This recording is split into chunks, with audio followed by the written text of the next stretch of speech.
Hey everyone, I'm Margaret Dowse. Hi, I'm Brandon Tessers. We are both licensed therapists, but this is not therapy for very, very many reasons. This is instead just an open conversation.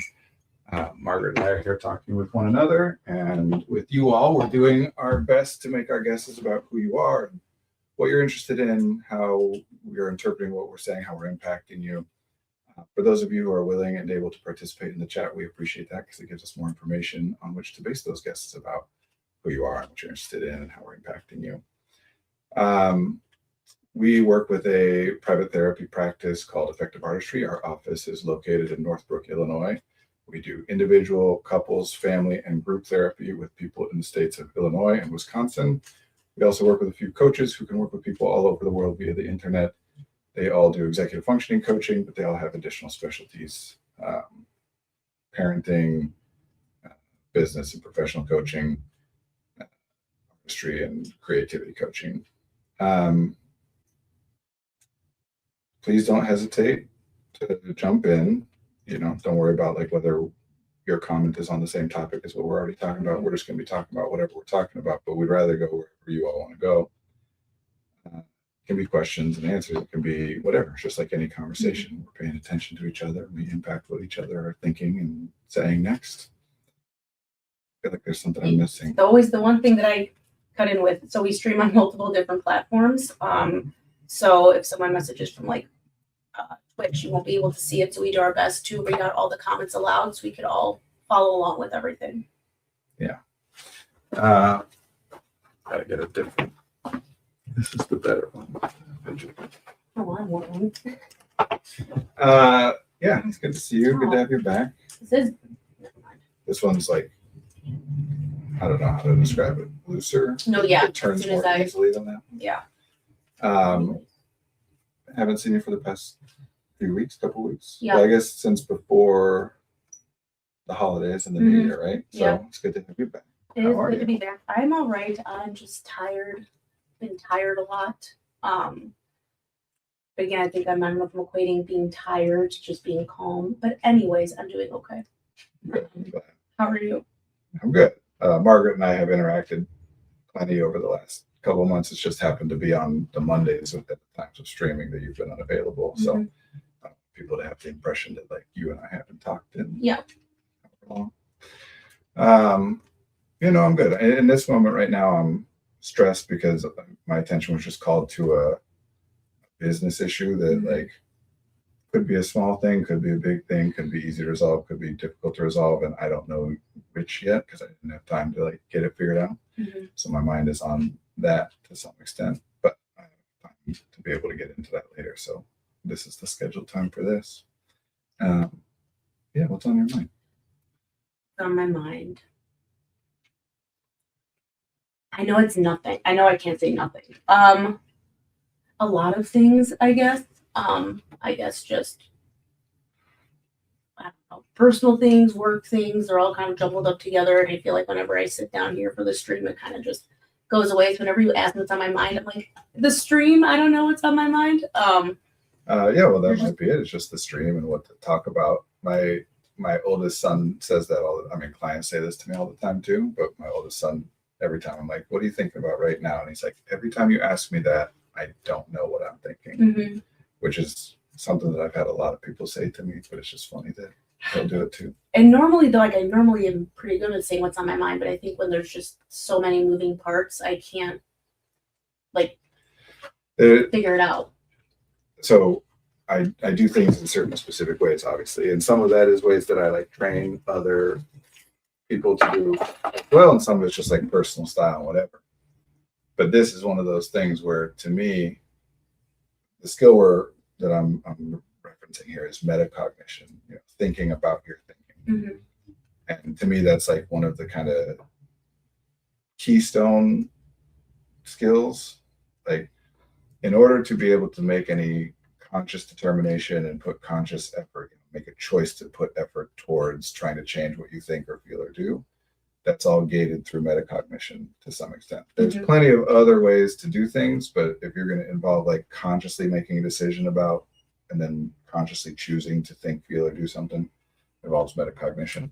So I'm always training people on that no matter what. Mhm. And this is one of those things, asking people what's on their mind. If you think of your consciousness, working memory is the term that we often use, especially in executive function terms. Working memory is that cognitive space in which you can hold information that you can manipulate. So space here as a metaphor just means we can only be aware of so many things at once. The sum total of everything that you're aware of in a given moment, that composes everything that's in your working memory. And to build on that metaphor of it being a space, that's kind of what we're getting at, right? Is that, like, let's say I'm driving my car, right? And I know that under the hood, there's an engine there that's doing all sorts of things. As long as it's working as intended, I don't need to interact with the engine or be aware of it. I use the controls, the inputs. I turn the steering wheel and push the pedals and the shifter and whatever. If and when something doesn't go the way that I would want it or expect it to, try to do something and the car doesn't go how it theoretically should go, that's when all of a sudden, like, what's under the hood matters. Right. So cognition is like that, where not all cognition, meaning like thinking, using information, having our thoughts and feelings and behaviors informed by awareness of information. We're not always paying attention to that, even when it's happening. Yeah. Right? So if you're walking down the street and it's a busy street and you don't bump into anyone or anything, then obviously you're taking in visual data, if nothing else, about where people and things are and are adjusting your movements to people. Are you aware of that? Not usually. And even if you are, it's awareness that, like, goes away as soon as you pass. Right. So metacognition is kind of the equivalent of, like, popping open the hood and watching the engine run. So when you're paying attention, you're consciously aware of what's going on in your own mind.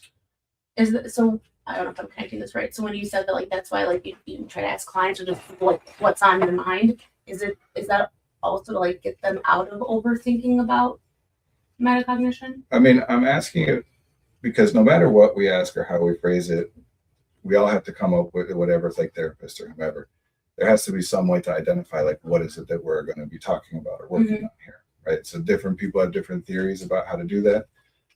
This is my way of doing it. That's a task that needs to be accomplished, is we have to identify what's on the table. What I do it. I don't always do it in this particular way, but I usually do it in this particular way because in addition to getting us information about what to work on, it prioritizes information that I think is the most likely to be worth talking about, which is the stuff that is currently present in your conscious mind. Okay. So what often happens, especially when I'm asking this, is that people don't interpret the question literally. It's like, what are you thinking right now? They interpret it as, what do you want to talk about? So they're, like, searching for an answer without. Okay. But excuse me, like, okay, if I ask someone, like, okay, what's on your mind, and it's just like, oh, I love my dog, like, you think that's still, like, important information? Or is it also, like, when it's, how do I say it, like, if something's on someone's mind and they say, oh, I'm just thinking about how cute my pet is, like, just them being able to say that stuff that's on their mind, how do I say it, like, it can still be, like, surface level, so with them saying that, then they can get to, like, the deeper stuff? Well, put a pin in that just because we have a comment, and then let's come back. Okay, you need to read it because I need glasses. I've been thinking a lot lately about the tension in artistic projects that are made by a group, between wanting to create something that feels true and authentic to you, wanting to create something that reflects the group, and the feeling of losing something true when you make concessions to the group. Interesting. That's also good to talk about.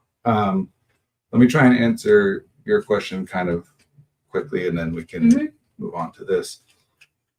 Do I think it's important? Yes, I do, for many reasons. One, as I was saying, but I didn't quite wrap up, is that no matter what it is, every time somebody looks at what's going on in their working memory and then communicates it, like it has an awareness of it, they're getting better at paying attention to what's going on in their mind. It helps in what we sometimes call the subject-object shift, where we want people to shift from thinking that my thoughts are me, I am my thoughts, to, like, no, my thoughts are things that arise that I can observe. It's a room that I'm looking into, right? The engine is not the car or whatever.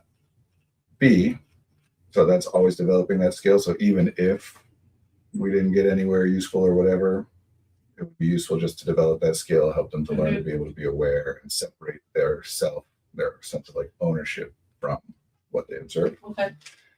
B, there's a reason that that stuff is there. Right? It's true that when I say what's on your mind right now, it does often, it can be jolting for people, right? Because whatever you're thinking of, then you get the question, what are you thinking of right now? And now it like that calls your attention to something new and different and you lose what it was.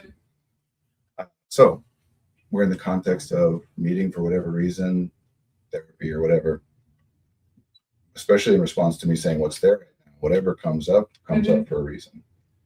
A brief way to say this is this idea of like some things being shallow and some things being deep is not relevant. And honestly, more often than not gets in the way for people. This happens a lot. What's on their mind? Well, that, but also with whatever the problems are that they're experiencing, because they'll be experiencing something, and they'll think of it or as like they'll identify a solution or a reason or whatever, and they'll identify that as being a shallow, like not deep, not real, and then move on to like what's the deep underlying thing, which sometimes is very useful, but sometimes makes things way more complicated and difficult or even impossible to do anything about. Right? Like milk for my cereal. How can I get to the store and get more milk is a simple problem, or what else can I eat for breakfast is a simple problem.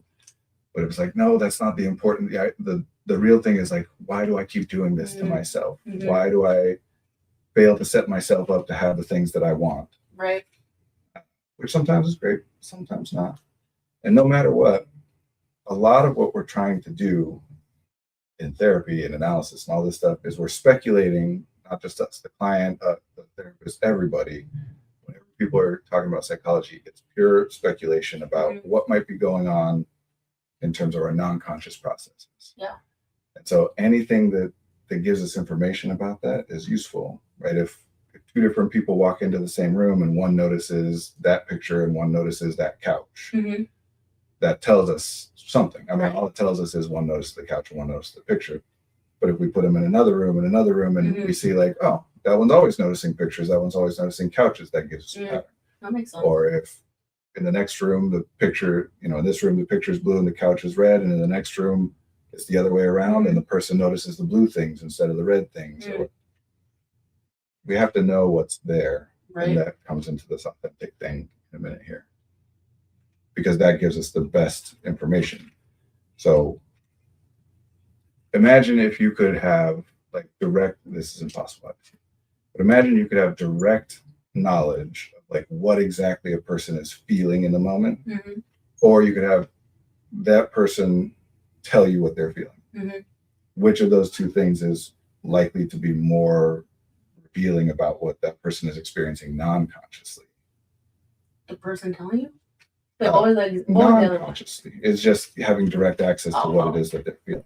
Right. If a person's reporting it to you, and I want to be clear that one of our important things in how we work is that we always act as though people are telling the truth, especially when it comes to self-report. But it's filtered through their language, right? That one person, two different people might be feeling theoretically the same or similar things, and one calls it anger and one calls it fury, or one calls it shame and one calls it embarrassment. Yeah. And because of that, like, obviously, again, this isn't real. That's the only way we have. It's through language. But if we theoretically could. So when we're talking about authentic in this sense, spoiler, this is about D&D. I kind of figured, but when we're talking about authentic, that can mean a lot of different things in a lot of different contexts. But in this case, part of what we're talking about it is like raw or unfiltered or unprocessed. Just like the base, here's what's happening. So if you say, what am I thinking? And I'm thinking like, my dog is so cute. I'm just picturing my dog we were playing this morning. And you say, what am I thinking in a different scenario? And instead I answered as like, I'm just thinking about how people fall in love with their pets. Like both of those are accurate to what I'm thinking, or I'm just thinking about my dog. Yeah. But the different ways we present it tells us something. You know me too well. Can you read because I don't want to forget, and I can't read it, the paragraph that you were going back to? I've been thinking a lot lately about tension in artistic projects that are made by a group, between wanting to create something that feels true and authentic to you, wanting to create something that reflects the group, and the feeling of losing something true when you make concessions to the group. Okay, thank you. So, one, I'll start with, what do we mean when we're talking about art? Because generally, I very much love D&D, but generally I would not categorize that as art. Really? Because to me, what I mean when I'm saying art is communication that is intended for an unspecified recipient. Okay. Meaning, like, the difference between me doodling and me creating visual art is not anything that it looks like. It could look like the difference is that if I'm doodling, that's not intended to be shown to anybody else. Okay. Whereas if I'm creating a piece of visual art, the intention, whether it ever happens or not, but the intention is to eventually, have it be seen by Do you think someone art else. only is considered art if it's going to be seen by others? That's how I Yeah. not only if it's going to be seen by others, but if that's the intention behind doing it. Okay. And not just seen by others, because there's a difference between like a letter and an essay, artistic essay or whatever, but by an unspecified audience. So you could think that it's like the general public or whatever. But just what's happening is I'm creating something with the intention that this thing will be experienced by somebody else. Who else? No, I don't know. I'm not like targeting a specific person. It's just I'm attempting to create an experience for whoever interacts with this art in the future. Again, whether I actually get to the point where I put it out there is. So what would you call then, I guess, if it's not being out, like the intention of being out to the public or out for like an unspecified person, if that's not art, what would you say it is? What? Like, I guess for the example of like the D&D group. I mean, I could label it as a bunch of different things. One of those would be like that it's narrative construction, especially like group or communal narrative construction. We're building a story together. And again, I want a creative project then. Certainly creative, yes. Okay. Um, That's actually what I was going to ask. Like, thank you that it's a creative project then. Like if I'm creating art in my house or something in my house that I'm not planning to show anyone with the intent, it's still a creative project. So again, I want to be clear that this is not like this is not me making a blanket statement about what is or isn't art. This is how I I'm use just the term curious. to try and help like clarify things. It's useful in that way, but many people might call it an artistic project. As a general thing, yes, people do tend to conflate art and creativity, especially given the nature of our work and the focus and specialty. It's important for me to be able to distinguish those things and talk about those things differently. Remember, like that metaphor, I don't know why I go to car stuff a lot.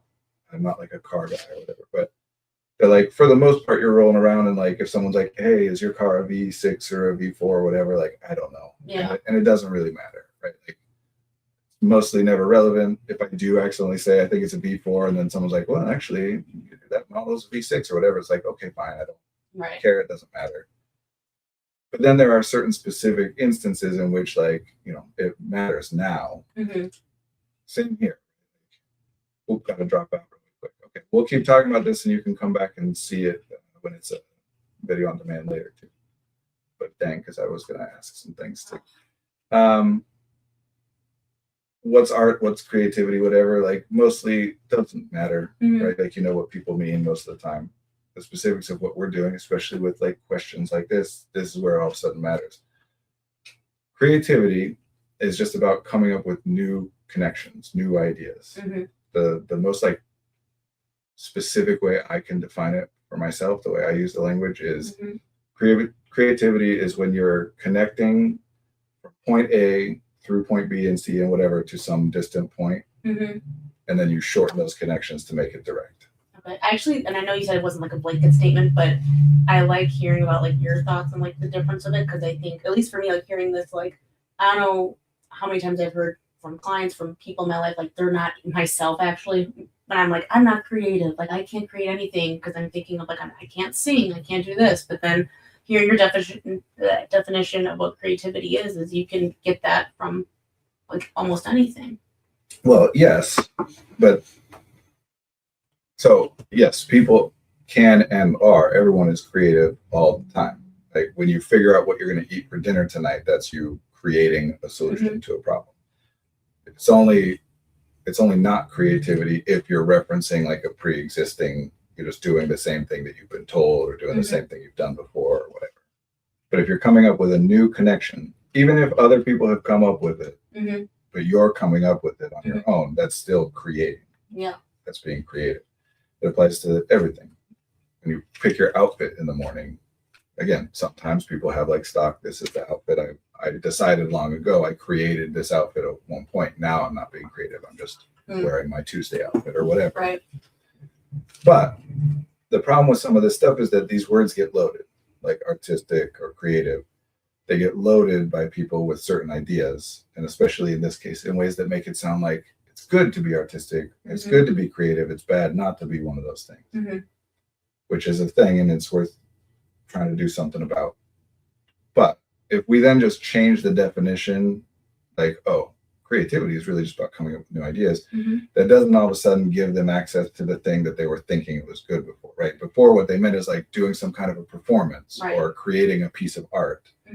And then by saying like, actually, everyone's creative, even in how you know, what you choose to eat in a day, doesn't mean that all of a sudden now I'm like making a piece of art or giving a performance. Right. So it can make people feel good in the moment when they're not really thinking about it, but it doesn't actually last. It's kind of the same thing of theory of multiple intelligences, or how people will say things like everybody is smart in their own way, which are statements that I agree with to the extent that we've talked about intelligence and how it's a problem.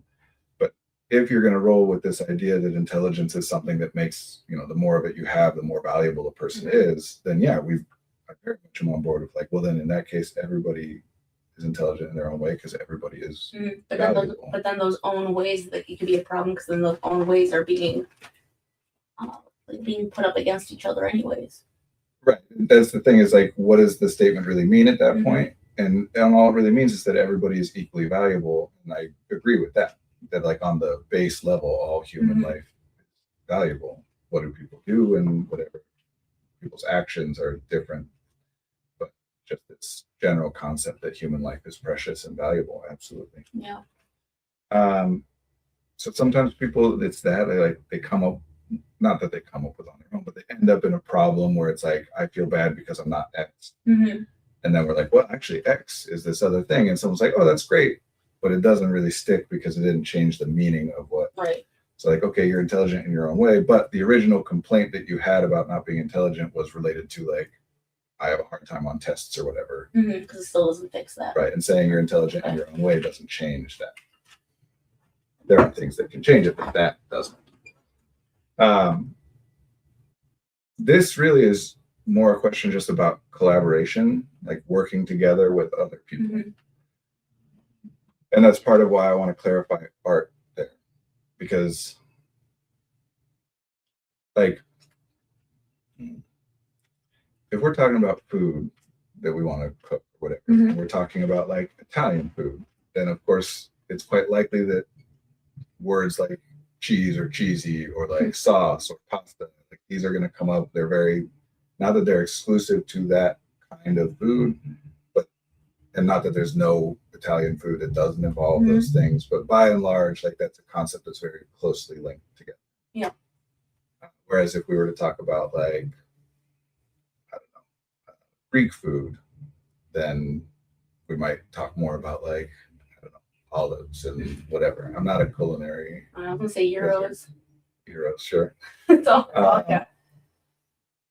So art or whatever thing we're discussing has other concepts and things related to it, depending on how you label it. That's part of why we talk about language so much. So if you think of something as an art project, then it's quite likely that you're going to think about things like authenticity and meaning and, you know, how evocative or emotional the experience might be. Yeah. Because those are concepts that we associate with an art project. If we're talking about it as like, let's say, just hanging out with your friends, then you're not likely to think in terms of like how emotionally evocative is what we're creating. You know, am I making concessions that are damaging the project by conceding to other people or whatever? So I also would point out project is one of those words. Again, this isn't to say that it's wrong or bad, just like with art, just pointing out that project comes with the idea of like completion, right? The project is something I'm working on until it's done. I also want to say, I feel like even if there isn't one project, always in my mind, it's always like deadline, too. Yes. Even if it doesn't need. Right. When we're, again, this isn't 100%. It's not part of the definition of what it means to be a project. But generally, if someone is thinking of something as a project, they're going to be thinking to some extent about the fact that this is like a limited thing that will end. We're attempting to accomplish or get to a certain point and be done. And it's true that like a D&D campaign has an ending point, or even a D&D group getting together has a theoretical ending point, although then you're getting into things like everything has a theoretical ending point. But the question is really about what you're trying to accomplish. So all this other stuff, whether you call it art, whether you call it interaction or an experience or a project or whatever, the question is, what is it that you're trying to accomplish? Some things we do for fun. Some things we do because we're trying to accomplish something and it's a step towards that or whatever. And clarifying what you're trying to accomplish really helps. So that's why I also said generally speaking, because there is something these days called live plays where people play D&D or other games like it as performance art, meant to be observed. So that's possibly happening here. There's also been in the past people who play like D&D campaigns with some thought or intention to like writing it up afterwards. There have been novels written that were based on D&D games, but also sometimes when people just do like newsletters or things like that about what's happened. When my friends and I were most like regular and consistent in our playing, I would assign to one of them each week to like provide a recap the following week, like when we start up, say what happened the week before. They took it in all different directions. It was great. One of them, who's like a voice actor, recorded like a voice acting thing and got like other people to do voices and whatever. One of them wrote it up like the beginning too, because their character was very like socially oriented, and the recap like one of, I'm blanking on the name. What's the main character of Sex and the City? I don't know.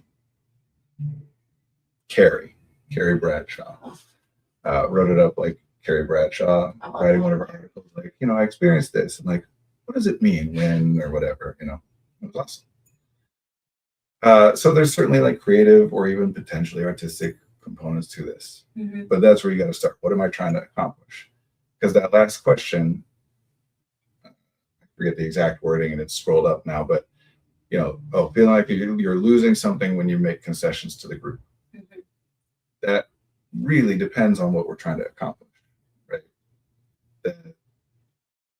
On Friday, my family, we call it takeout night, movie night. We actually do that like one out of every 3 or 4 Fridays. But this last Friday, my oldest son was at a friend's house doing, what sleep unders are? You don't tell me. It sounds, I know the term. I did not know about this as a child, but sleep unders are like sleepovers, except you go home. Okay, yeah. So like everybody hangs out and does all like the traditional things we associate with a sleepover, and then everyone goes home at 9 or 10. That sounds lovely. I mean, yeah. But anyway, our oldest was at one of those, and so our 2 youngest were like, "What movie do you want to watch?"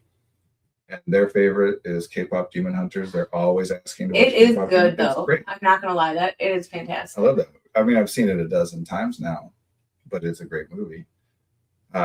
And usually when we're talking all together as a movie, like they suggest it every time, and usually we're like, no, let's do something new tonight, whatever. But this time, especially because their brother wasn't there and he's one that wants to watch new things, like, okay, this is a good time to let you two choose. So that's a concession, right?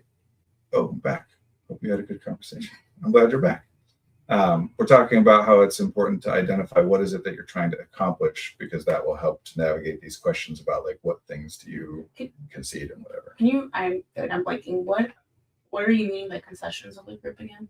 Like if you and I have a different thing that we want to do that are mutually exclusive, we can't do both of them. Oh, okay. And I end up going with yours. I'm like, okay, let's do yours. That's a concession I'm making. I'm conceding to you, like, gotcha. We'll do that one. Okay. Um, so knowing what you're trying to accomplish matters. And I was telling that story is like what we're trying to was I trying to pick a movie that like I would pick on my own? No, I'm trying to pick a movie that the boys are going to enjoy. I'm also trying to like support them in being able to make their decisions sometimes, like a lot of times I push back, but this is a time when I could support them in doing that thing. If what I was trying to do is like pick the movie that's going to be most interesting or entertaining to me, then making that concession would damage that pursuit, right? Like it's less likely that that's going to happen, but that's not what I was trying to accomplish. Okay. So you want to know what you're trying to accomplish, because when you're working with a group or just another person or whatever, and there's disagreements or differences where we have mutually exclusive ideas, and I concede to doing it your way, by definition, that's never going to be a thing where a person's like, yes, this is the best way to go. Right? The way you are thinking would be the best way to go is the way you're thinking would be the best way to go. So it's never going to feel like, yes, this is the best. Some of that you can kind of zoom out a bit and be like, well, that's the point of collaboration. If I wanted to just do it the way I thought it was worth doing all the time, then I could work alone. But by working with other people, there's more ideas in the mix, more tension. The more people you bring in, the more perspectives you get. That doesn't still make it that in an individual moment, I'm like, okay, let's do that. That's better. Right. But you can back up a bit sometimes and be like, that's the whole point, is that we're setting it up so that sometimes I'm dealing with what other people are saying. Authentic is a big word in the question there. Like, what does it mean for whether it's a creative project or an artistic project or whatever to be authentic? How is it less authentic based on you'd have to get into like the specific concessions you're talking about. I would guess, for example, that one possibility, I'm not saying this is what you're saying, but one thing that people could describe in this way is like, I'm trying to play through this with some realistic stakes on the storyline, and somebody else is just doing ridiculous jokes all the time or whatever. Where like, all right, we're trying to play like a high stakes, dramatic kind of confrontation or a scene that's had some build up to it. We're finally face to face with the person who betrayed us or whatever. And then this person's running around trying to like, take bricks out of the wall to steal or whatever. So sometimes that's what people are talking about. And what they mean by authentic is like treat it as though it has emotional stakes or really stakes of any kind, treat it seriously. I don't know if that's what you're referring to, but sometimes that is. Otherwise, I'm not sure that is very close to one of the issues I'm dealing with. That my guess there is largely based on the way people use authentic. It can be used to mean different things, but in this context, probably means something similar to like raw or vulnerable or emotional, something like that. Really, a lot of it is like you're annoyed, right? There's other people in the group that are doing things that are annoying you, and you're thinking about like, is that acceptable or unacceptable? Should I talk to them about it? Is it worth like trying to have a conversation, risk confrontation, find another group and leave? Or is this just I should get over it and like that's how it is and whatever? I'm assuming, but please clarify if you would like, whether there's different ways of looking at this. And that, I don't know, people, they have different play styles and different things they're looking for. Again, it really depends on what you're trying to do. If you're doing it as a live play, then yeah, I would treat it as very serious to have conversations with about like, hey, this isn't just for our enjoyment, it's for like art for other people to observe. And I'm also thinking of the accomplishment equation, because that's like my favorite thing ever, of the costs and the values of things playing out too. Like regardless if it's a live play or whatever, like what is the cost going to be about mentioning something and the value? Right. So how important is it, right? Like if it's just like you can roll your eyes at what they're doing and then keep going forward. I recently asked my players to tell me what is something in D&D that is wish fulfillment to you or that brings you joy. One said they really enjoy coming up with silly, ridiculous solutions to problems that wouldn't work out in real life and having them work in D&D. Yeah. So right now I'm reading a series called Dungeon Crawler Carl that my sister's reading that. I don't know the mechanism of it, but it's one of those it's been around for a while. The guy self-published for a long time. And somehow it just hit some kind of critical mass and got like officially published. Yeah. So all like 7 books, I mean, it's not done yet, but the 7 books that have been written all got published at the same time. And something happened recently where like everybody, like I'm reading it because my friends told me to read it. Like, I don't know how it became a thing that so many people are doing at the same time. Yeah. But I'll say it's very much that. Like, it's absurd and ridiculous. It's very fun. It's not for everybody by any means. There's like plenty of over the top gore and stuff like that. Not in like grotesque ways. Which is a little frustrating to me because I'm running a horror campaign and I like things to be very grounded for the tone. I'm mentioning Dungeon Crawler Carl partly as like a practical suggestion. If you haven't read it, it might be interesting for you to look at, because it does do a decent job. I mean, it's not a perfect series, but it does do a good job of weaving between tones. I also think that the Marvel movies, the good ones especially, are like this, where it can weave between like very serious, high stakes, even dark or scary, into like silly jokes and ridiculousness. And then I've read like the first 2 books, I think. How would that be helpful again? Like when you're saying, because I don't all I know is that my sister's reading it. I have no idea what it's about. But how is reading the Dungeon Crawler Carl helpful with the situation? That's a specific suggestion rather than this general thing about like making concessions to a group and whatever, specifically to this idea of I'm trying to have like a serious tone for a horror campaign and somebody wants to come up with like wacky, like outside of the box solutions, creativity and stuff. So I was suggesting this as an example, same with the Marvel movies, and we can come up with others as examples of things that like you can, not only it is possible to navigate switching from one tone to another or having a bit of levity within the context of like a grad, it can actually emphasize what you're trying to accomplish, make things work even better by being able to switch back and forth. Not that that's easy by any means, I'm not suggesting that, but the things are not necessarily mutually exclusive. Also, as a completely, this thing I'm about to suggest does not solve your problem here, but there's a whole genre of tabletop RPGs. So D&D is like the big one that everybody, there's so many, and there's a whole genre of one-page TTRPGs where the entire rule set just fits on one page. And one of those is a game called 10 Candles that I've never played, but if you're talking about wanting to set a tone in a horror, where the way that you play it is you sit around the table, everybody playing it together, you turn off all the lights, and you light 10 candles that are on the table as you're playing. And there's no dice or anything like that. You're still doing the like normal TTRPG stuff. One person setting the scene, this is what's happening. Other people say, I do this, I do that, whatever. But the mechanism is just like when something bad happens or something gets messed up, or if somebody like pulls on some like dark, does something that isn't as like mundane or repeatable, you blow out one of the candles until you blow out the final candle and the story is done. I love that. So like tone wise, that's really cool. I need to learn more about these tabletop games. I've never heard of anything I know besides D&D. I mean, I haven't heard. Like, I've heard of more than obviously like the vast majority of people. Even people who play D&D, I know of more games than most D&D players would know of, and still I know of like, I don't know, 1% of what exists out there. Yeah, it's like anything, there's a following for it, and there are people who dedicate like all of their free time to that, which is really cool.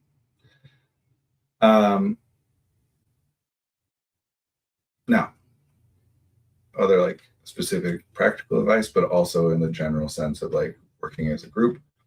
One of the things that's a little bit not unique, but like worth noting in this case is that you're in the role of the DM, which is an in-game role for sure. You play a certain way, but it also tends to be, and it sounds like in this case it is, that the DM also tends to have more of like a leadership role outside of the game itself too. That you're more likely to be the one like organizing, getting the group together, or like, having some influence or some eye on making sure that interactions are going in certain ways and stuff like that. If you haven't played Draw Steel, you're not a real TTRPG nerd. See, and I've never heard of Draw Steel, so that's what I'm saying. I don't know. I know a lot, but joking. Quote parentheses. So talking about it from that perspective, being like, let's call it the project lead on a group project, a collaborative project. Again, really important to know what you're trying to accomplish. And sometimes it's going to be things like where, well, what the group wants to work on, what we're aiming to do is this, and some individual member of the group, it might even be you sometimes, you want to do something that's at odds with that, or you're not on board for the same thing you're trying to accomplish. And in real life, obviously, it's not always this simple, but in the abstract, that just is an indication that that person is best fit to find a different group to do that project with, right? Okay. If I really want to write a sitcom and I join a writing group where we're all working on writing like a procedural crime thriller or whatever, then like, not that I can't bring comedic skills or opportunities or moments into that, but like they're not going to write a sitcom. And if that's what I want to be doing, I should find something else. Yeah. Now, in real terms, that's not how these things tend to go, because it's like we're friends, or this is that person's girlfriend that's showing up or whatever. And it's not so easy to just be like, well, this isn't for you. People's feelings get hurt. Yeah. It's not so much about like, well, this is the kind of campaign we're running this time. But I would say that while I like your question that you're asking there, you're talking to your players about what's the kind of stuff that you enjoy having in these types of games.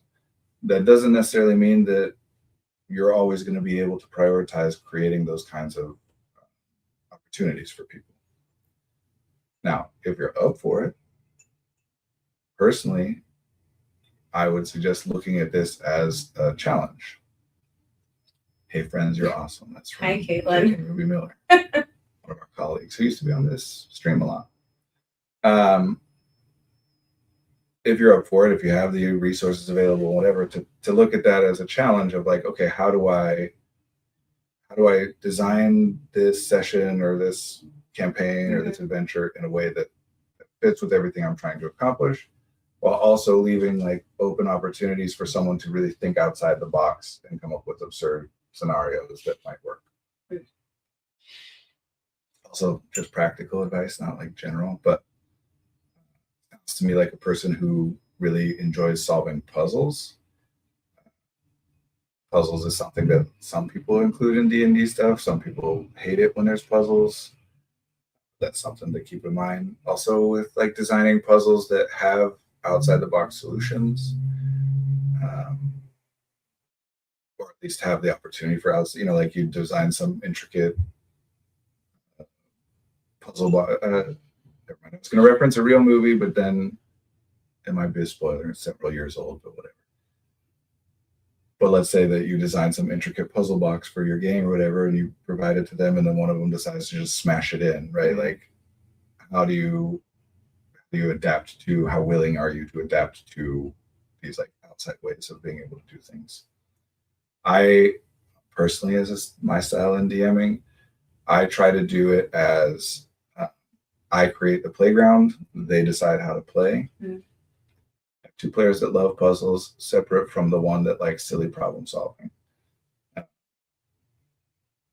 So that's a more improvisational style for sure.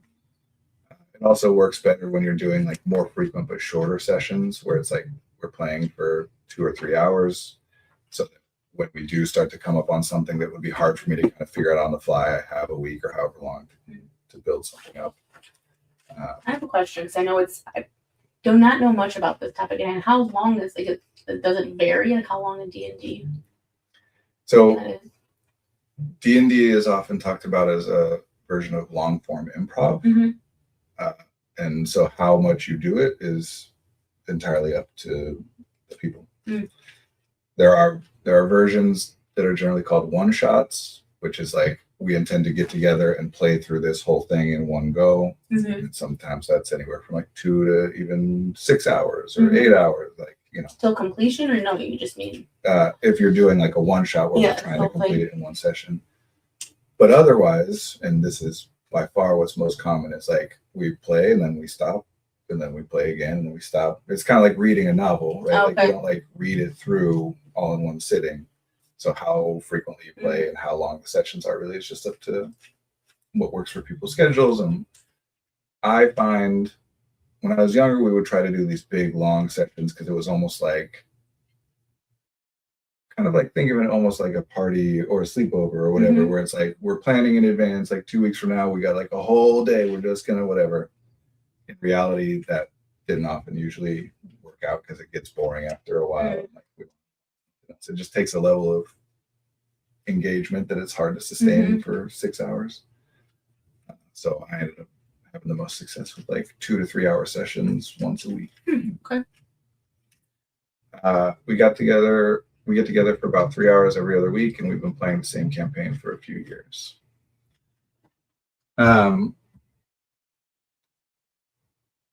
So in these practical specific terms, yeah, that's my general approach. I know different people do it differently, but my general approach, it's the same way I approach directing when I've done that. It's like I set the stage.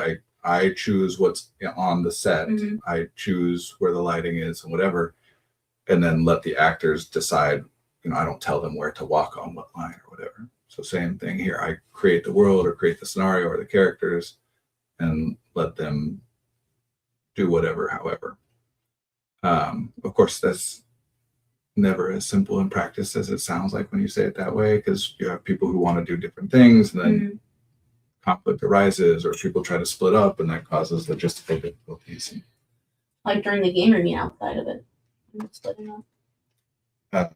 During the game, Uh-oh. which so if the group splits, now you have to do like, okay, we're dealing with what this part of the group is doing, and then pause it there, and now we're doing. So it's like half of the people are sitting there not doing anything, you're just listening. So you tend not to. I do try and address, and I would assume that you have too, based on things I've heard you say before, Bass Insider. I do try to address some of this in a session 0, which is like before we start playing the game, we all get together and talk about how we're going to do this. Be very explicit with people about like, we are playing Dungeons and Dragons, or we're playing a TTRPG, whatever. We're not trying to run the world's most accurate simulator of a created fictional world, right? Like there are real constraints here. And so what I'll do, for example, is like backstory is great, talk to each other. I usually get involved talking to each person about that character's story and stuff. But I always make it clear, like, look, whatever it is, you have to create a character that like has reason or likelihood or desire to get involved in going on adventures with this group of people. Right? If you create a character that's like, no, I'm not interested in doing that, like that's fine, and that can be story-wise, that can be authentic to that character you just created. But now you got to create a new character because that guy stayed in the tavern and everybody else left, right? Yeah, I think where I'm struggling a bit is I'm creating a spooky singing ghost, writing a whole song that goes to singing, and I'm trying to create a sense of wonder around this entity. Then my bard comes up and it's like, I sing a silly song to try to get her to like me.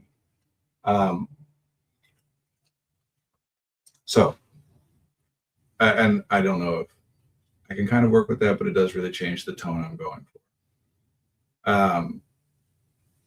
So, again, just a lot of practical advice today because it's such practical questions. I love specific questions. Couple thoughts. One is if you are creating a scene in which like you are actually, so again, this is something that we often will discuss in a session 0 or whatever, but there's some scenes or some interactions where a person can be like, I just try to, convince them that I am here to deliver the ale or whatever.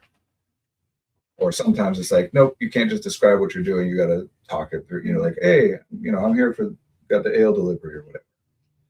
So I don't know how you might set things up in that way. But one thing I would generally look at is like, if the DM is presenting something as the NPC, you're saying the words, not just describing what they're doing, then the expectation is that the players are doing the same in that scenario, right? And any players who are like, well, I don't want to role play in that way. I just want to say what I'm doing.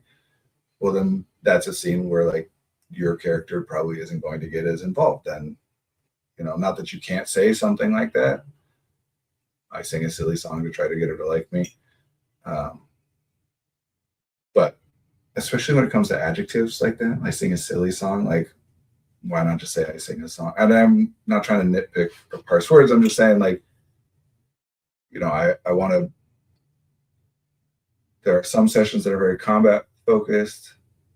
I sung a whole song for them. Yeah. And as a DM, you have a lot of levers to pull, right? So if you, for example, have set up a very serious thing where there's a ghost who has sang a song to them, and the bard comes up and sings something silly, then you can respond to that as like, how would this very serious and scary ghost respond to a bard trying to sing a silly song to get them to, like, it's not going to work out well. I do think, okay, good. Back to a more general approach to this idea of like collaborative working with other people. I rewrote the lyrics to Lament of Orpheus from Hades. That's cool. Good for you. And I know some people like to play bards where they have to actually sing the songs that they're making up songs when they cast a spell. It's different, but that's really cool. Sometimes, so back to like a general working on collaborative project. Sometimes things that you try just aren't going to work, and that sucks. I don't think that this is one of them. I'm not saying that this is one of them, but there are certainly times where I've like tried to accomplish a thing and it just falls flat, whether it's I didn't set it up or deliver it well, or just they weren't receptive to it or whatever. You are the bomb.com person who is commenting and DMing. It's from Caitlin. I think that's a really cool moment. And sometimes it is hilarious and great when a really cool moment is a little like absurd button put on it by somebody acting out of character or whatever. Actually, talking about K-pop Demon Hunters, right? One of the moments that that whole movie is great. We could talk about it in great detail. But early on, they're on the plane and the demons, if you haven't seen it, sorry, but this is in the first 5 minutes. The demons have like tried to sneakily take over the plane and get them away. And then they're revealed to be demons and they come out and they're like, we're going to eat your band. Right when they're saying that, one of them like burps. So it does a really great job of establishing the tone that like, yes, there's serious stakes here and whatever, but also there's lightheartedness too. And you can like go back and forth between the two. Like, I'm pretty sure that none of my children have picked up on the fact that whenever the demons steal somebody's soul, that person died. Yeah. That's never made it's never shown explicitly because they like inhale the soul out of the person. And there's just one comment about missing people. They do a great job of, they don't hide from that or pretend like that's not happening, but they also like quickly they focus on it.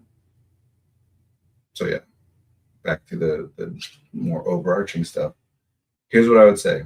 If you're engaging in a collaborative project, then ideally you're doing that because that's the point of what you're trying to accomplish. We're trying to create something that isn't just, so sometimes a collaborative project, or sometimes people do a group project where it's like, this is just too big of a task for me to do on my own and I need to delegate pieces out of it to multiple people. I would not call that a collaborative project though.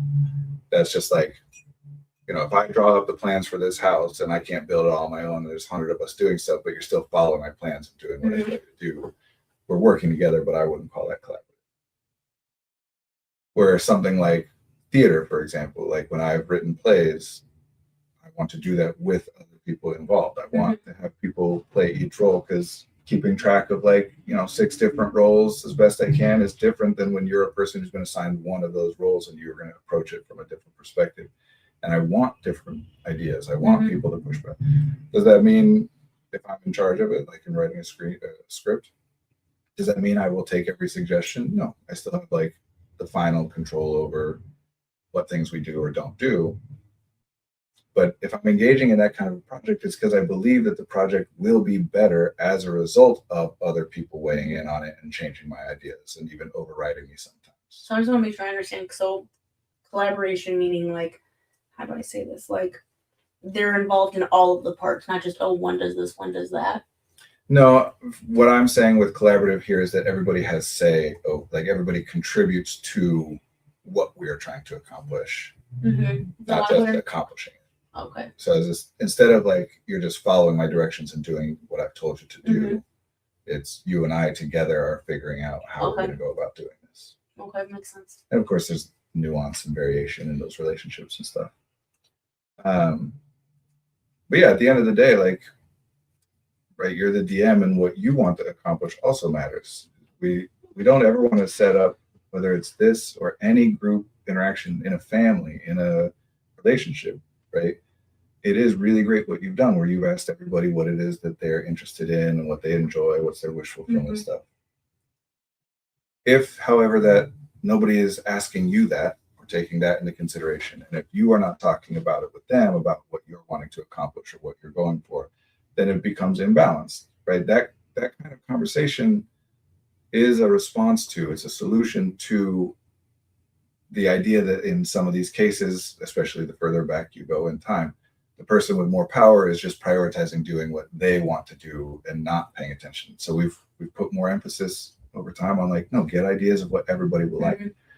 But if everybody except for one person is getting to talk about what they like, and everybody except for one person, what they have said about what they enjoy is taken seriously and influences how things are going, that just means that that one person is being disempowered. There's a different word I want to say, but disenfranchised. I can't think of it right now. We got to wrap up in a couple minutes. So some of this is just like an open conversation about like, yeah, I'm on board with all this stuff, but sometimes I'm trying to create a certain kind of a thing. Right. One of my favorite things we've done in my campaign is one of my players wanted to be from a village that was abandoned a long time ago. So we worked on it and decided that she was in the village when it was taken over by the swamp 100 years ago. Then she woke up in the swamp recently and doesn't know why she's still alive.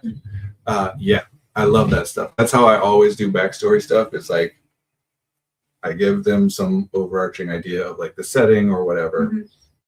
If there's I don't usually do this, but if there is some like campaign that we know we're going to be taking, I'll explain some of that to them. You know, if you're going to be doing, like I ran Descent to Avernus once, which goes into like the layers of hell. You want people to know about that so that if they want to have things that have to do with demons or devils or whatever.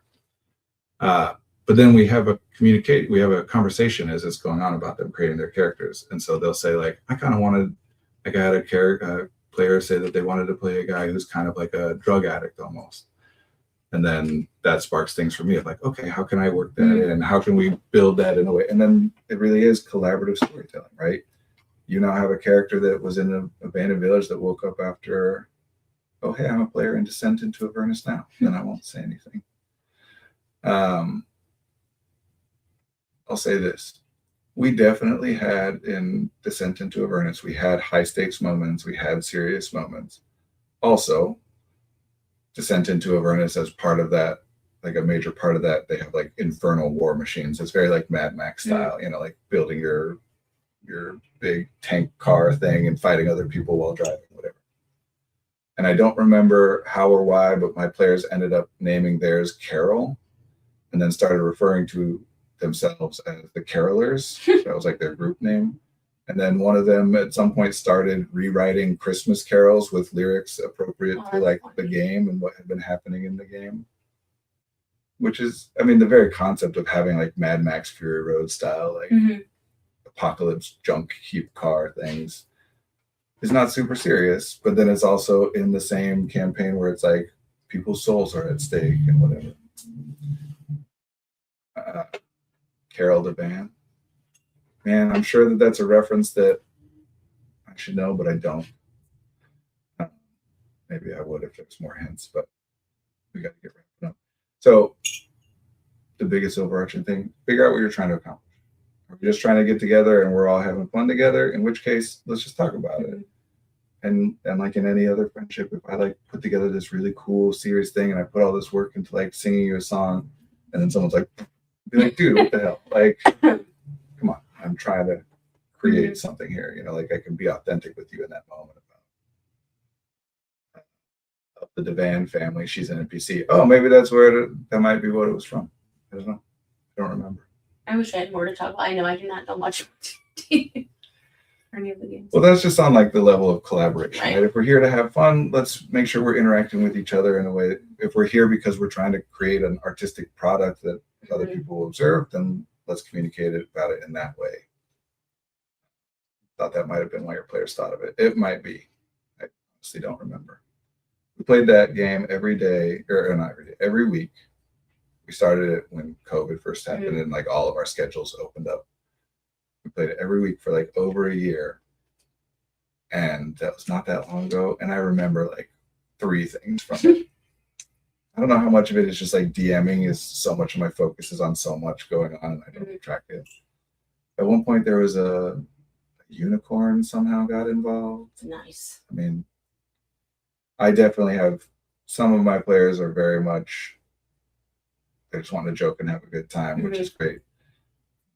One of them in particular is very much like wants to like come up with creative solutions to problems and use spells in ways they're not meant to be. And Mooncolor, yeah. Mooncolor was trapped in an orb. Somehow they freed her and she became part of it. Maybe that's part of how it's supposed to be. I don't remember. Oh boy. Anyway, I got it right. I know. It's nice to be with all of you. I look forward to seeing you all next Monday. Yeah, thank you. Good to be with you and you be here same time next week. Bye, everyone.